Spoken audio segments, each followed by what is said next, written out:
اعوذ باللہ من الشیطان الرجیم بسم اللہ الرحمن الرحیم اقرأ باسم ربک الذی خلق خلق الانسان من علق اقرأ وربک الاکرم الذی علم بالقلم علم الانسان ما لم يعلم۔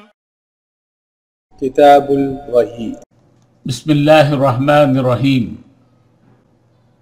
حضرت جابر بن عبداللہ انصاری رضی اللہ عنہما سے روایت نقل ہے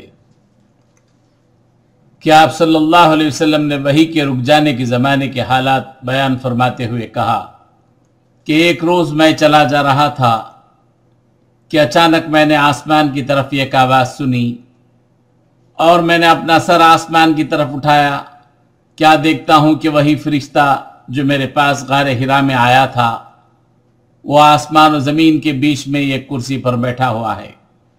میں اس سے ڈر گیا اور گھر آنے پر میں نے پھر کمبل اوڑھنے کی خواہش ظاہر کی۔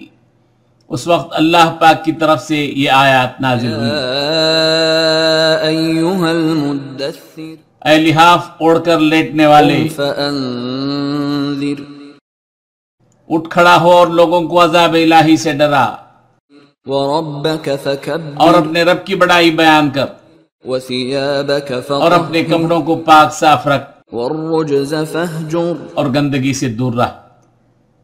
اس کے بعد وہی تیزی کے ساتھ پے در پے آنے لگی۔